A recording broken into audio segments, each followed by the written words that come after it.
Hello, all. Welcome to this color exploration, color testing of Himi Gouache. We are on the eighth color among the 53 colors that we are testing. First, starting with the mask tone. This color is emerald green, and the mask tone is looking gorgeous, of course, but I felt this is a bit of transparent shade, so I had to go on a bit of layering as well to understand the complete mask tone look of this color.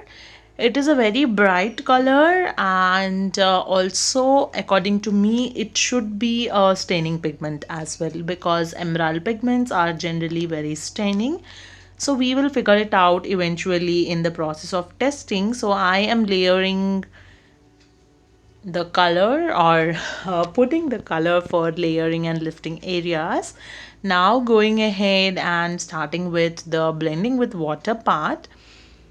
As I blend with water, you can see that the color is moving very easily. The pigment is just flowing and it is getting diluted with water.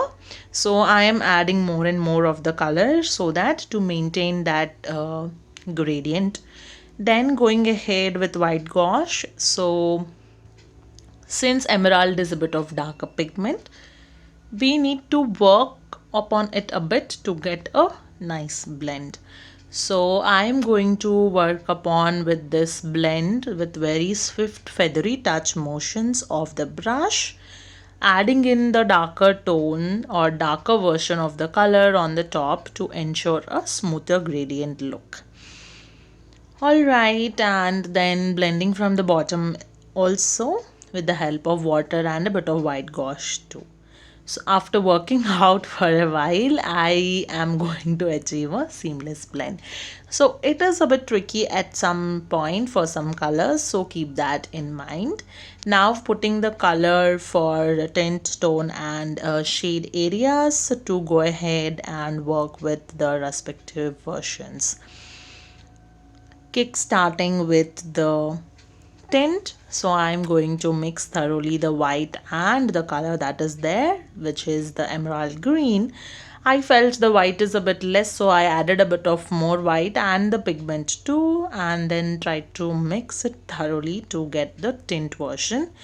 So I compared it with the gradient that we have achieved with white gouache and diluted it more with white actually. Now coming to the tone, I am again mixing it with the black and white along with the color of emerald green, where I felt that emerald green is a bit less, so I will be adding that tad bit of it and then seeing what will happen. Coming to the shade, I have mixed both of those and observed that there is a little missing of emerald maybe, so I added a bit of emerald and a bit of black too because it got diluted with my water.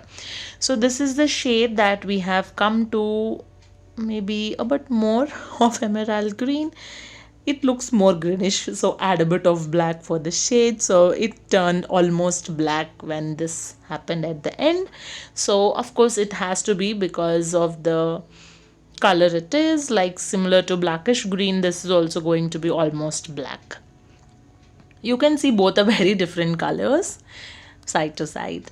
And then in the lifting, the moment I started lifting, I can see that it is staining. So this is a highly staining pigment, as you can see from the seventh one also, that it is a staining pigment. So this is also a staining pigment, but both are drastically different. It is a similar pigment, but in the blackish green more black is involved and in this it's not. While layering with white gouache of thicker consistency, it worked fine. But with the lighter consistency, the background color is being more dominant, and with the black obviously it is covering good. So now coming to my observations, I like the tone version more. It has given a very different look of the grayish color, which will be used in a lot of shadow areas. And it is a highly staining pigment, and as I said, it is a transparent color. That is what I feel at my first look, and also a staining color because of the emerald pigments. So this is kind of a similar thing with the blackish green to the previous color that we tested, but this is a slightly different, maybe more of a green and less of a black, I can say. And overall I give this 4 star because emerald is a very beautiful and a bright pigment. So go ahead with the white gouache blending, even though it takes time, because that is more gorgeous and it will make the color pop up more. That is it for this color, and I'll meet you again with another color in the series of testing Himi Gouache. If you haven't subscribed yet, don't forget to subscribe to my channel.